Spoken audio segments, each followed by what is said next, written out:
Good morning, brethren and friends. Truly, indeed, it is so sweet to trust in our Lord, and for His promises are true, and His graces are true indeed, would be felt by His people. So as we begin, I invite everyone to join with me in prayer as we seek the grace from above. Let's pray. Our great God and gracious Heavenly Father, we implore your throne of grace, asking once again for you to lavish your grace upon us, to strengthen us, O Lord, to remove things that could hinder our minds, our hearts, and our soul from your word. We ask once again for the Holy Spirit to illumine your word on us, to make us understand, and for our eyes to see your beauty, and to point us in our shortcomings, that we truly seek the strength and grace from and through by our Savior, Jesus Christ. And may this lead us to greater worship of you and a better or greater glory for your name's sake and for our good. In Jesus' name, amen. One of the greatest or even greatest problems of our country involves traffic. And this is seen because of too many cars in the roads. But when we talk about cars, we would go back in time and how it started. So even before it's being marketed, so we would take a look on how it started really as a functioning vehicle. So Carl Friedrich Benz was a German engine designer and a renowned businessman. At the young age of 27, he launched an iron foundry and mechanical workshop. And in just a year, the enterprise went very bad. So we can say that he is not a good businessman in that sense. After just a year, he went bankrupt. But nonetheless, he persevered. He did not give up easily. He persevered, and he found ways to light the fire of his passion. His work bore fruit, and it was on this day in 1885 that the first practical automobile was made public, the motor wagon. 140 years have passed to our time now, to our present day, since the motor wagon, but automobile still remained. The automobile has evolved over time from a primitive steam-powered machine, but now we can see that the modern car has too much to offer, with many safety and convenient features. Many of us truly benefited from automobiles, and we find it very convenient to travel long distances and even going to church on our own vehicles. But one entity that existed way before automobiles had, though underwent circumstantial changes, yet endured, persevered, still persevering, and will persevere to the end because she is being preserved. That is none other than the bride of Christ, the faithful church. So for this morning, as I aim to give an exhortation to each one of us, I would be using two texts. So open our Bibles to our first text. It is found in Hebrews chapter 10, and we would be reading from verses 35 to 39. So once again, Hebrews chapter 10, verses 35 to 39. Therefore, do not throw away your confidence, which has a great reward, for you have need of endurance, so that when you have done the will of God, you may receive what is promised. For yet a little while, and the coming one will come and will not delay. But my righteous one shall live by faith, and if he shrinks back, my soul has no pleasure in him. But we are not of those who shrink back and are destroyed, but of those who have faith and preserve their souls. And we will tie this to our second text found in Jude. And we would read the last two or final two verses of Jude 24 to 25. Now to him who is able to keep you from stumbling and to present you blameless before the presence of his glory with great joy, to the only God, our Savior, through Jesus Christ our Lord, be glory, majesty, dominion, and authority before all time, and now, and forever. Amen. So the Word of God testifies that the people of God are only those who have faith bestowed on them by the God who redeemed them. Ang tunay nga ng mga tao ng Diyos o yung mga mananampalataya, sila ay may pananampalataya na ipinagkaloob lamang sa kanila ng Diyos na nagligtas at nagtubos sa kanila. It can be said that this faith is both active and passive. Naroon na kumikilos tayo, bagamat ito tinanggap natin bilang kaloob lamang ng Diyos, but this faith moves us. It is active, intellectual, and practical. Nasa ating kaalaman, naunawaan natin, naiintindihan natin kung kaya tayo ay kumikilos. Hindi na nanatiling nasa ating isipan, kundi ito ay bumababa sa ating mga puso at kinikilos yung ating mga kamay. It is intellectual and practical. We have heard last week from Pastor Jamie Tucker. He said that theology must always end in doxology. And I will finish the quote. As R.C. Sproul said, theology must always end in doxology, the joyful praise of our Creator. Otherwise, we have not truly studied the things of God. And by implication, if we have studied the things of God, if we know our Savior, our great and gracious God, then it would lead to doxology, praise, and much more on our daily lives. It is a life of worship. Theology and doxology should find its place of convergence, nagkakaroon ng pagsasama, ng pagtatagpo in the life of the members of a local church. So even in the face of afflictions and great turmoil, the church, the bride of Christ, and its members, the faithful members of it, she would be victorious because of the certainty of hope. As we have also read earlier in the scripture reading, there is that hope that for us to live with certainty because of the promises and assurance given by God. So once again, our text comes from two epistles, one from the Hebrews, and we will tie it with the closing of Jude. And with this, my message for us this morning, the persevering church consists of worshipers who perseveres in the faith. Ang nagpapagal na iglesia ay binubuo ng mga mananamba na nagpapagal sa pananampalataya. As plain as it is, the faithful church consists of faithful members and they persevere in the faith. To persevere generally means to continue in a course of action even in the face of difficulty. Sabi nga ng aming principal ay walang nagpapagal kung hindi siya nahihirapan. In that sense, no one perseveres eating an ice cream.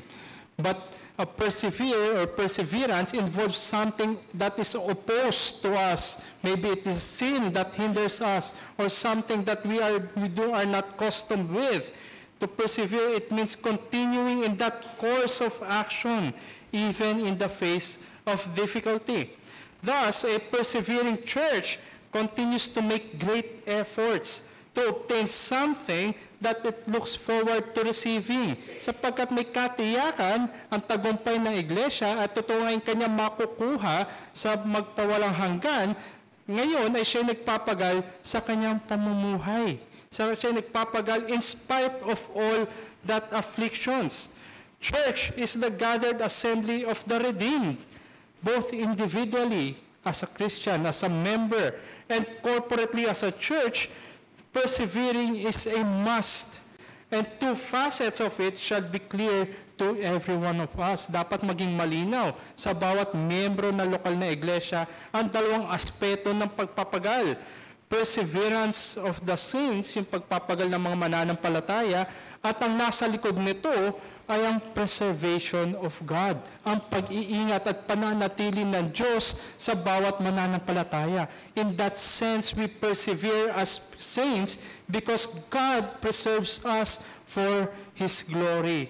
And once again, that converges in the life of a local church. The persevering church consists of worshipers who perseveres in the faith. So let us tackle the first one, about the persevering church. It is an effectual call to worshipers to persevere. Ito isang mabisa na pagtawag sa mga mananamba upang magpagal. Believers are called, they are saved from darkness to be worshipers of that one true and living God. Ito yung kanilang pagtawag sa kanila upang maging mananamba. As we look in our first text in Hebrews chapter 10, verses 35 to 39. So keep in mind that Hebrews is considered as a sermon. It is a very lengthy sermon that warns believers who are tempted to go back to Judaism. And one of the most important contribution of Hebrews is its balance of continuity and advance in relating the Old Testament and the New Testament. So nandoon sa Hebreo, sa aklat ng mga Hebreo, sulat sa mga taga-Hebreo, na makikita natin kung saan natatapos at paano nagtutuloy o nagko-continue ang mga concepts and even the Word of God in the Old Testament and now being applied in the New because of the Christ event.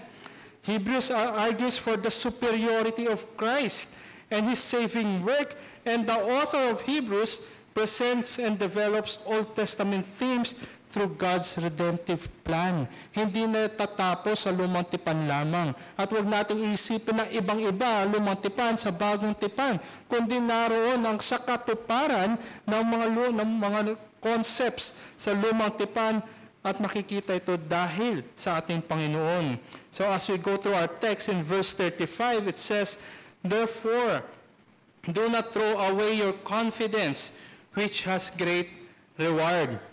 In majority of our English translations, in King James, in NASB, and even ESB, it mentions, the word was translated in confidence. But in the original Greek, it is more of courage. But nonetheless, we have our English translations now, it used confidence. So the English word confidence comes from the Latin word confide. Pamilyar siguro tayo, chili con carne, mais con hielo. Confide means with faith. May pananampalataya. There is trust in there. And there is that faith or trust on someone other than ourselves. We do not have faith on our own and even in of ourselves. But we have faith on someone that is not of us. And in the context of Hebrews, there is our faith in Christ. Because of the superiority of Christ, because of the fullness of salvation in Him that saves each believer to the uttermost. Ito may mga makikita natin sa Hebreo. Because of Christ. And this faith has a great and precious reward. As says, "Therefore do not throw away your confidence, which has great reward. For you need of endurance," pagtitiis. Kailangan ng mga mananampalataya ang pagtitiis. And this is an imperative. Utos ito sa mga mananampalataya. This is an imperative since believers are assured of this great reward, we are to endure.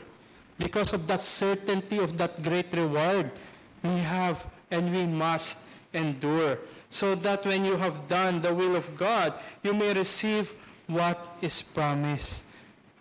Sa prayer kanina, naroon ang kalooban ng Diyos. It is the will of God. Each believer should submit to the will of God. It is our aim to do the will of God. And when we have done the will of God, we may receive what is promised. This hope for the future can sustain our faithfulness to God by doing His will, to persevere in the faith, to endure. Tayo magtiis at tayo magpagal. Magtuloy at magpatuloy. Kahit sa harapan ng mga hamon sa ating buhay at pananampalataya, naroon ang pagtawag upang tayo magpagal at magtiis. And in verses 37 to 38, the author combines two sets of Old Testament texts, Isaiah 26, 20 to 21, and Habakkuk chapter 2, verses 3 and 4.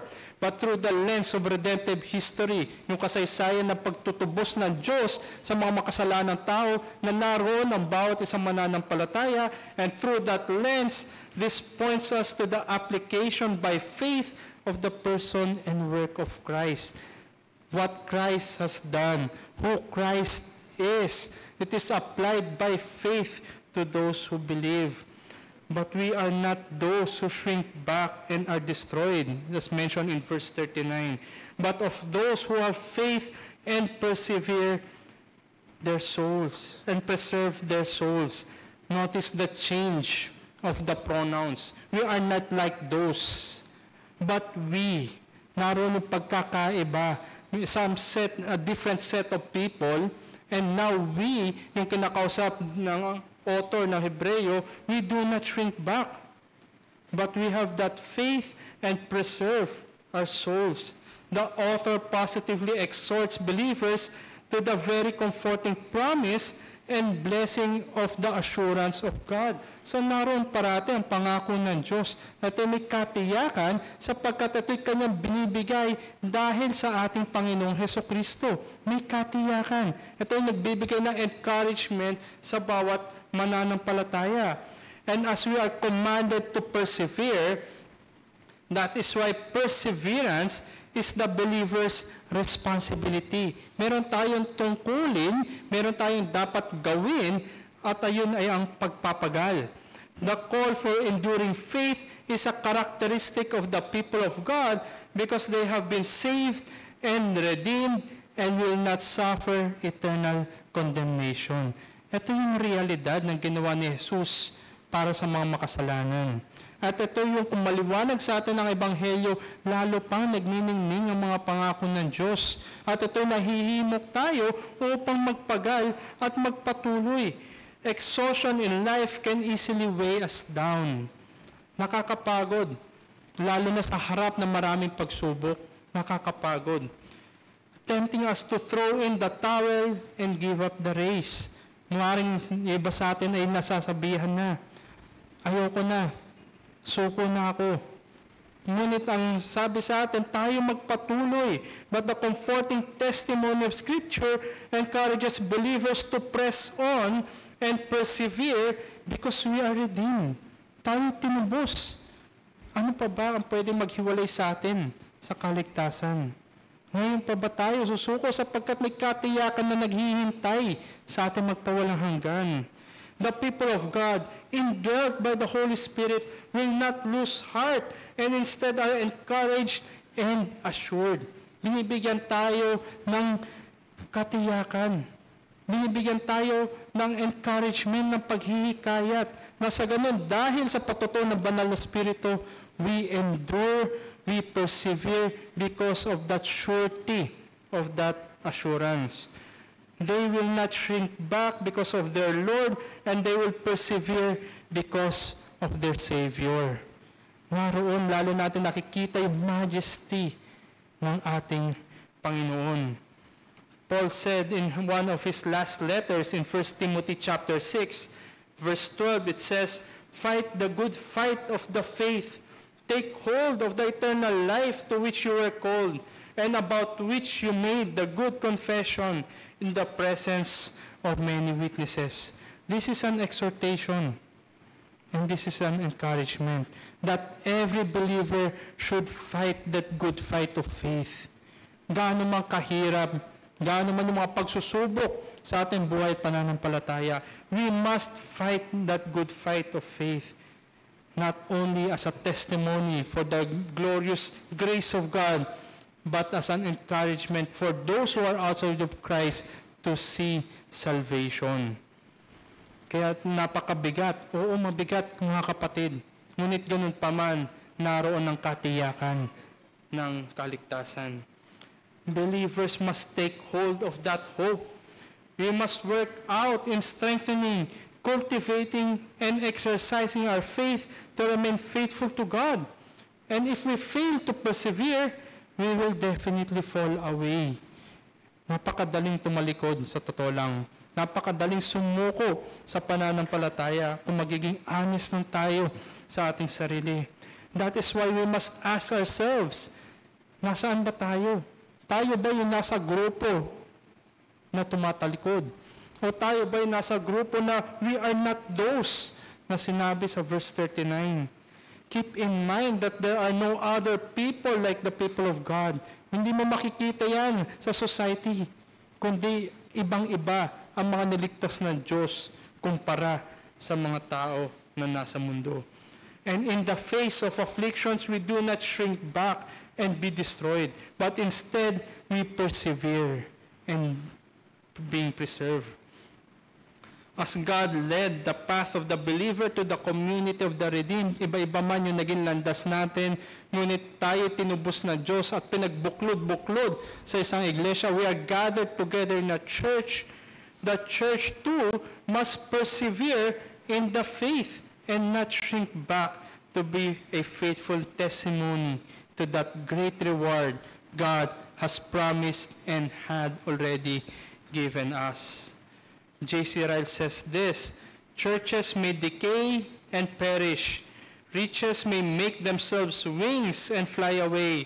But he who builds their happiness on Christ crucified and union with him by faith, that person is standing on a foundation which shall never be moved and will know something of true peace. Naroon ba tayo, mga kapatid, na tayo tumitindig at nagpapatuloy sa pananampalataya dahil ang ating pundasyon ay na kay Kristo. At kung hindi na kay Kristo ang ating pananampalataya, lalayo rin, tatalikod rin tayo at mawawala rin tayo. That is why we must persevere, brethren. And as we persevere, as we are talking about perseverance, and we are talking about being worshipers of God, worshipers who persevere belongs to a church that perseveres.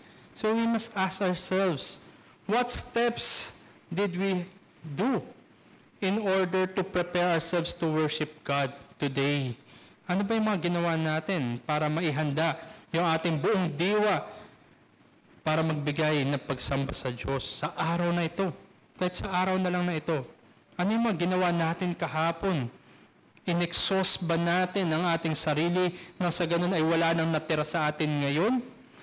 O nahihirapan ba tayo at hindi tayo patuloy na nakikibaka sa laman nang sa ganun ang ating pagsamba ay maging kaaya-aya at katanggap-tanggap sa Panginoon? Have we prepared our minds, bodies, and soul to worship God the day and night before the Lord's Day, and even coming to the church on that very day? During Lord's Day, do we persevere to give worship to God? O nagpa-persevere lang tayo para labanan ng antok? Do we sing hymns to our God and to our brethren? Are we in union, in prayers? Or we have our amen na patalikod yung ating amen sapagkat tayo inaantok? And even during every day, do we mortify sin as our lives, our worship to God? Do we even persevere to attend stated meetings? Do we give comfort and encouragement to the brethren? Lahat ba ito'y nagpapagal tayo para gawin ang mga bagay na iyan? Let us be reminded that we are not detached from the life of the church. As we ourselves persevere, the church also must persevere, and in persevering, we must do all these things to glorify God. It is not feasible to simply float along the Christian life. Worship is active, intentional, and consistent. Perseverance is very hard work in which it cannot be manufactured or motivated by any other purpose except for the glory of God alone. Hindi natin kaya na gawin na magpagal kung tayo lamang sa ating sarili. Sapagkat kung tayo lamang sa ating sarili, ang pagpapagal natin ay para itaas ang ating sarili. But we persevere because we want to glorify God. We ascribe to Him worship because of what He has done to us. And I said, no other purpose except for the glory of God alone.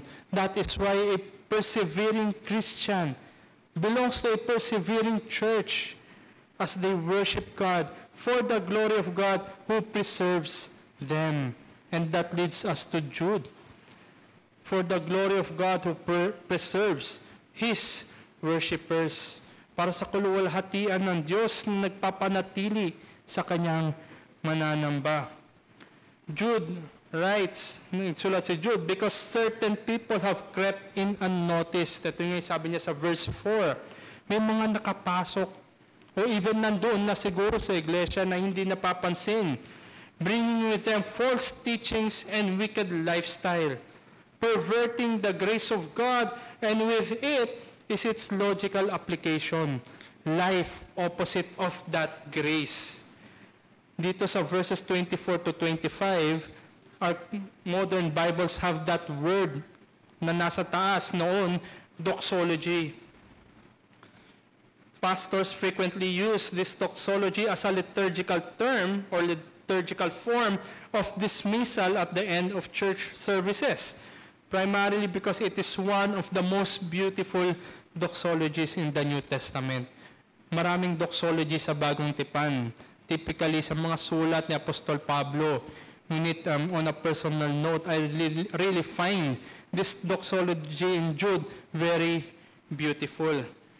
It says on verse 24, "Now to him who is able to keep you from stumbling and to present you blameless before the presence of his glory with great joy." So God preserves Christians in his love. To him who is able to keep you from stumbling. Pinipreserve ng Diyos ang mga mananampalataya upang hindi sila mag-stumble away. So nakita natin kanina ang pagpapagal ng mga mananampalataya, sila'y nagpapagal sapagkat ang Diyos ang nagpapanatili sa kanila. It is God who preserves believers. God preserves them from falling away completely, and in the context of Jude, from the false teachers and their false teachings. Naroon na ilalayo sila, napapanatili sila upang hindi sila lumayo. And to present you before His glorious presence without fault and with great joy. If this is based on our works and our nature, sinful men that we are, we can never appear before God without fault. But God preserves His people because of Christ. Siya ang nagbayad sala sa atin para sa ating mga kasalanan. And through Him and through Christ, we can stand with great joy and without fault before God. Even more, this magnifies grace. At kung ang biyaya ng Diyos ang nakikita sa pamumuhay natin, nag-exemplify ang biyaya ng Diyos, then with confidence, we can stand before Him with that great joy and without fault, only by faith in Christ. And verse 25, "To the only God, our Savior, through Jesus Christ our Lord, be glory, majesty, dominion, and authority before all time, and now and forever. Amen." Napakaganda mga kapatid. Pinakita ni Jude yung addressee, yung recipient ng praise and prayer na ito, to the only God, and ascribing to Him glory, majesty, dominion, and authority, and that extent of the honor before all time, and now, and forever. Sa ating Diyos lamang ang lahat ng kaluwalhatian at lahat ng mga bagay na yan ngayon at magpawalang hanggan. Amen. Tunay nga na napakaganda. Tayo'y pinipreserve para ibigay ang parangalan lahat ng ito sa Diyos na siyang nagligtas sa atin. And finally, Jude closes it out with an invitation for the hearers, with a resounding affirmation of that Amen. And all believers, all Christians saved from their sin, and all worshipers of God will agree and affirm that truly indeed it is Amen to their ears. And this doxology in verses 24 and 25 is a prayer that highlights praise of our glorious God. Worshippers are effectively called to worship. And although Jude began with condemnation of false teachers, its the end is the victory of the church because of Christ. Nagsimula man ito na may kahatulan sa mga huwad ng mga ngaral at yung kanilang wicked lifestyle, Ito'y natatapos sapagkat naroon ang paghihikayat at ang pangako ng Diyos na may tagumpay dahil sa ating Panginoong Hesukristo. Kung kaya't ang bawat mananampalataya ay magbibigay sisigaw ng amin sa kanilang pagsamba. As we have seen that preservation or perseverance is the believer's responsibility, now preservation is the work of God. Naroon ang ating responsibilidad at ang gawa ng Diyos. God preserves His people in and through Christ. This is why there is this encouragement, there is assurance, there is certainty, and there is that great and sure hope of eternity. Sapagkat ang Diyos ang gumagawa ng pananatili sa atin. God preserves us for His glory and honor. And while we persevere in the faith, it is our responsibility. But at the back of that, God is preserving His people. It is the triune God that redeemed His people, the bride of Christ, purchased by the blood of Christ. Sabi nga sa Ephesians chapter 1 verse 7. And no one can snatch them from the Father's hand. John chapter 10 verse 29. And sealed in Him with the Holy Spirit of promise. Ephesians chapter 1 verse 13. So we can see that the triune God is at work in preserving His people. Naroon ang Diyos na Trinidad na siya nagplano, siya nag-accomplish, at siya nag-a-apply, naglalapat ng katubusan na ito. May katiyakan, mga kapatid. May kasiguraduhan.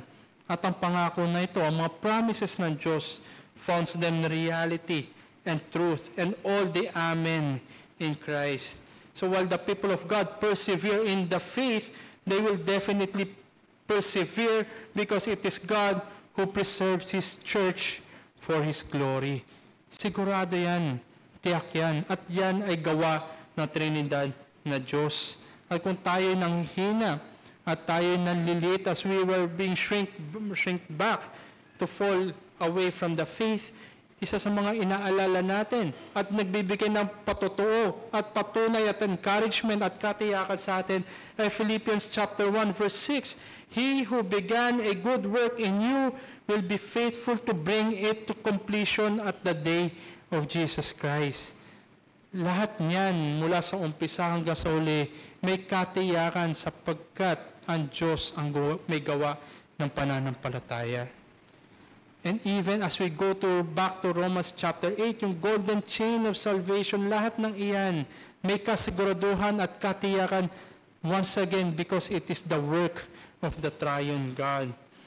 R.C. Sproul gave his very comforting quote. He says, "We are secure not because we hold tightly to Jesus, but because He holds tightly to us." Ang ating Panginoon ang humahawak sa atin. Nang sa ganun ay ang mga tao na Kanyang niligtas, ang mga tao na Kanyang sinalba, ang mga tao na Kanyang tinubos ay hindi mawawala sa pananampalataya. And by way of a challenge, brethren, believers that we say that we are being preserved by God, it should give us great joy. And this great joy must reflect on us because God always preserves us unto His glory to eternity. Bagamat napakaliit lamang ng panahon sa temporal na buhay na ito, naroon tayo dapat nakatuon sa magpawalang hanggan, katiyakan na binibigay sapagkat muli ang Diyos ang may gawa ng pananampalataya. Whatever troubles, toils, and snares that believers individually face and the church is facing, being the gathering of the redeemed, this great joy shall overcome sin and its consequences because of the promises of God will be perfect. Naroon, katiyakan sa magpawalang hanggan. Sa hirap po ng buhay at sa hirap ng mga hamon na binibigay sa atin ng mundo, marami nga po siguro sa atin na nag-venture at nakikita ko rin marami ang nag-venture do sa pagpe-preserve ng mga pagkain, preservation ng food. Marami nga pong paraan to preserve food. So common methods of food preservation include drying, salt curing, vacuum packing to limit the growth of microorganisms, and fermentation that keeps pathogens in check. Ito yung mga ilan lamang na ginagawa upang mag-preserve ng food. So makita natin, no, kahit meticulous process yung food preservation, even in processes that reduce food waste and extend shelf life of foods, the presence of microorganisms and pathogens can cause spoilage, nasisira, nabubulok. Food poisoning, nagkakaroon ng lason yung ating mga pagkain, and other health issues. So we must be very careful in preserving our foods. So ito yung makikita natin, no, kahit yung mga pamamaraan upang mamanatili yung mga pagkain natin, ay naroon pa rin yung threat ng mga microorganisms and pathogens kung bakit nasisira, nalalason at nagbibigay sa atin ng mga sakit. But as the church is being preserved by God, worshipers have that responsibility to make sure we ourselves do not invite things that spoil, poison, and cause issues on our spiritual health. Meron tayong responsibilidad. Bagamat pinipreserve tayo ng Diyos, bumabalik ulit sa atin yung pinapakita sa atin na tayo mismo, we do not float along, we do not coast along, but we have that responsibility not to invite things that could spoil, poison, and cause dangers to our spiritual health. Believers says we love the Word of God. Sinasabi natin na lahat ng mananampalataya, mahal natin, tinetreasure natin ang salita ng Diyos. But do we seek to grow in the grace and knowledge of our Lord and Savior? 2 Peter chapter 3, verse 18. Do we seek to grow in the grace and knowledge of our Lord and Savior on a regular daily basis? O sapat na sa atin kung ano lang yung pinangaral ng linggo, good for 7 days na yan, parang natapos na yung promo, mag-subscribe ulit tayo. Do we read our Bibles every day? Do we have that consistent pattern of Bible reading? And keep in mind, Jude warned about those false teachers and their false teachings. Paano tayo magkakaroon ng growth in grace and knowledge kung hindi tayo mag-aaral ng salita ng Diyos? Hindi tayo mananatiling kontento lamang kung ano yung pinapakain sa atin. Lord's Day in, Lord's Day out. See you next Lord's Day. Hindi ganun.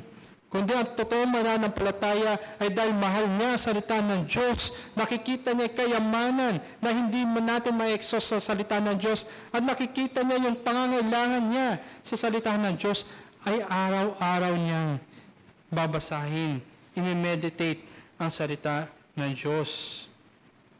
And not only that, believers increase and abound in love for one another. 1 Thessalonians chapter 3, verse 12. Parating magkakambal, the Word of God and its application na nakikita sa ating buhay. Increase and abound in love for one another for the edification of the church. Hindi lang pansarili natin, kundi ang salita ng Diyos na ating tinetreasure, na ating ninanamnam pang araw-araw, na tayo lumalago sa kaalaman, ito ay nagtatranslate dapat sa ating pakikitungo, sa pagmamahalan natin, at sa pagbibigay ng paghihikayat. At ito ay dapat nagiging kagamit-gamit sa konteksto ng iglesia. We do not keep these graces for ourselves, but it founds its way to the use and edification of the church. May it be said that it is true of us. Nawa ito'y totoo sa atin. And keep in mind, Jude warned about the effect of these false teachings, wicked lifestyle. If we have that knowledge, growing in knowledge of our Lord and Savior and growing in His grace, then this grace translates to life. This love for the Word of God must be translated to our daily lives and brings us back to the whole theology leads to doxology theme. Nakita natin kanina kung paano tayo dapat mag-persevere, how we should persevere in the faith, and category or aspect of that persevering in the faith is loving, treasuring the Word of God on a regular daily basis.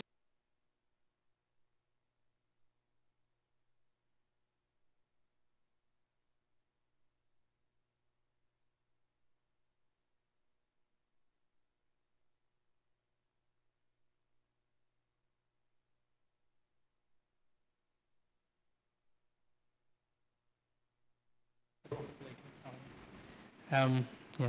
So we persevere. Okay. So as I said, believers that we are, that we claim, that we love the Word of God, it must be translated to our daily lives. And it brings us back to that theology leads to doxology theme. We love the Word of God. We persevere. And while we persevere, we grow in the grace and knowledge of our Lord and Savior. And that should translate to doxology on how we live. Because once again, our lives must be an acceptable worship to God. This must be true to each believer as we seek to worship our God in spirit and in truth. Ito yung hamon sa atin. Evaluate ourselves. Let us be honest. Do we have that regular feeding of the Word of God? And does that knowledge translate to our lives as testified in the church and by other people? And once again, be reminded that we are persevering only because and for the purposes of the glory of God alone. And by way of conclusion, believers cannot expect to sail effortlessly through this fallen world. Napakadaming temptations, too much sin in this world that could even entice believers. But life is a spiritual marathon that only ends well for the faithful. And we must keep a conscious effort in diligently enduring while God preserves us to persevere. Naroon parati yan, hand in hand. Yes, we persevere, rightfully so, because God preserves us for His glory. J. Cyril once again says this, happy indeed is that church whose members not only desire to reach heaven themselves, but also to take others with them. Are we that happy, brethren, na tayo ngay gusto natin makabot sa magpawalang hanggan? But we persevere not only as individuals, but as a church. We persevere together to reach eternity. And that is the will of God for believers and the church. That is His will, and His will is straightforward, that we are to persevere lest we fall in judgment. If we are truly redeemed and enjoy the blessings of salvation, we foretaste that great joy now in the life of the church. Tayo ba'y nagpapagal sama-sama? Naroon ba yung tamis ng salita ng Diyos ngayon at ang ating buhay iglesia? Naroon ba yung kagalakan natin that one day I will be with my brethren and our God for whole eternity? R.C. Sproul says, people in awe never complain that church is boring. Do we find church is boring? So we must answer that for ourselves, brethren. And may it be said of us that with great joy we persevere as a persevering church because of our God who preserves us. That our local church consists of worshipers who persevere in life and in faith because they are being preserved by God for His glory forever and ever. Amen. And one hymn writer, Samuel J. Stone, captured perfectly the life and the struggles of a local church. In his hymn that he wrote, The Church as One Foundation, he captures the nature and the life of the people of God in this side of eternity and in the consummation ever after. We are being distressed. We are being bombarded by problems, challenges in life and in faith. We are facing many different effects of sin and its curse, distressed by its present terrors. But the church still watch their keeping, enduring, and persevering, for we all share that great hope, and soon the night of weeping shall be the morn of song. Naroon ang katiyakan na may umagang paparating, na ang umaga na ito ay walang katapusan, magpawalang hanggan, at naroon ang awit na ating aawitin na magkakasama sa bagong langit at bagong lupa, magpawalang hanggan. Does it encourage us, brethren? Does it exhort us to persevere? But more so do we see God who preserves us for His glory, honor, and authority alone. But if you are not in Christ, there's no persevering. You might even enjoy sin.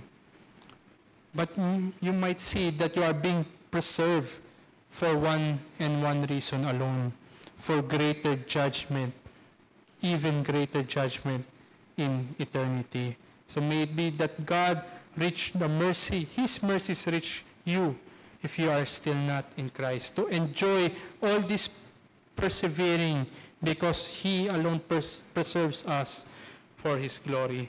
Let's close in prayer. Our gracious God, we thank you once again for the timely reminder, and we ask for the Holy Spirit to truly encourage each one of us to persevere in the faith, to mortify the deeds of the flesh, to truly be responsible in our daily lives in keeping of the faith, to use the means of grace available for us and to use it mightily because we see that it is you who gives them to us. And may we always see your hand who preserves His people, and that may it be so that can be said of us that we are also preserved for your glory alone. And for those who are without you or not in you, O Lord, have mercy on them and snatch them from the condemnation and eternal judgment to come. Use us, our church, and as individual Christians to truly magnify your gospel to them. And this, in fact, keeps our life and our testimony true for your glory alone. In Jesus' name, amen.